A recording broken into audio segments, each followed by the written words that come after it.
در دوام 8 سال گذشته کم اندر کم 20 شهروند خارجی و اکثر آنها از کشورهای غربی در تربیت و تعلیم دو کودک سهم گذاشتند که آنها را فرزندان ولادیمیر پوتین رئیس جمهوری روسیه و همسر احتمالی او الینا کابایوا می‌دانند.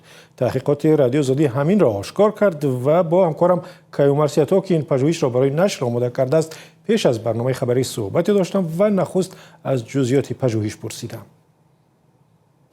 البته طاهر، این پژوهش بسیار بزرگ است و در 2-3 دقیقه همه آن را گفتن نمیتوانیم، ولی معلوم است که دست کم 20 مربی آموزگار خصوصی و دیگر پرستاران را برای تربیت دو پسر اکرا کردند که فرزندان ولادیمیر پوتین و الینا کابایوا میدانند. اکثر آنها از کشورهای غربی از جمله از کشورهای عضو ناتو هستند و همان کشورهایی که با سبب جنگ مسکو در اوکراین با روسیه مخالفت سخت دارند. سندهای به دست آمده یک روزنه وسیع را به یک گوشه زندگی بسیار پنهان و مخفی پوتین و کابایوا باز میکنند. الینا کابایوا برنده نشان طلای بازی‌های المپیک در سال 2004 در رشته گیمناستیک در گزارش‌های رسانه‌ها همچون همسر احتمالی پوتین و مادر ایوان 11 ساله و ولادیمیر حالا 7 ساله معرفی می‌شود. از مطالعه و تحقیق سند و مکاتبه‌هایی که گروه تحقیقاتی رادیو آزادی به دست آورد برمی‌آید که این خانواده برای پرداخت مزد مربی و پرستاران صدها هزار دلار خرج می‌کند تا کودکان را نگاهبین کنند و به آنها زبان‌های انگلیسی و آلمانی را بیاموزند. این سندها طوری می‌بینیم از دوره سال 2017 تا اول سال 2026 از جمله قرارداد و مکاتبات آنلاینی، عکس‌ها و محاسبات هر روزه خارجیان را درباره مشغولیت‌هایشان با کودکان در بر می‌گیرند.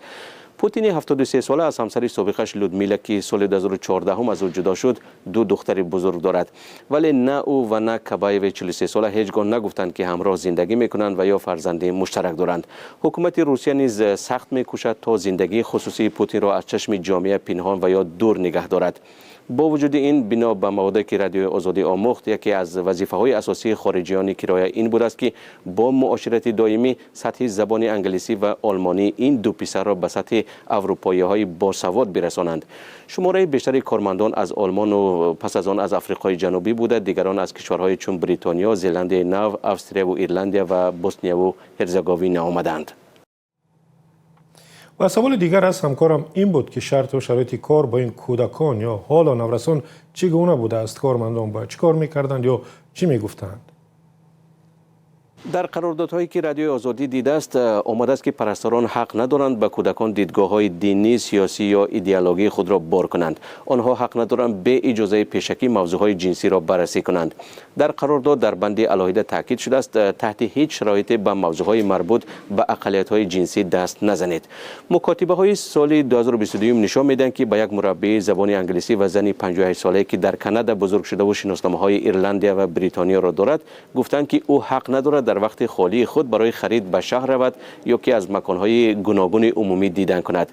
با او نوشتن روی خط چیزهای برایتان ضروری را آماده کنید، ما آنها را می‌خریم و پس از پاکسازی و کارکرد با ماده‌های امنیتی به شما می‌سپاریم. سندها نشان می‌دهند که در یک وقت از 4 تا 6 پرستار خارجی در این خانواده کار و بعضی آنها وظیفه‌های گوناگون را اجرا می‌کردند. مثلا هم زبان انگلیسی و هم آلمانی می‌آموزاندند و بعضی دیگر در بست‌ها هم دیگر را عوض می‌کردند.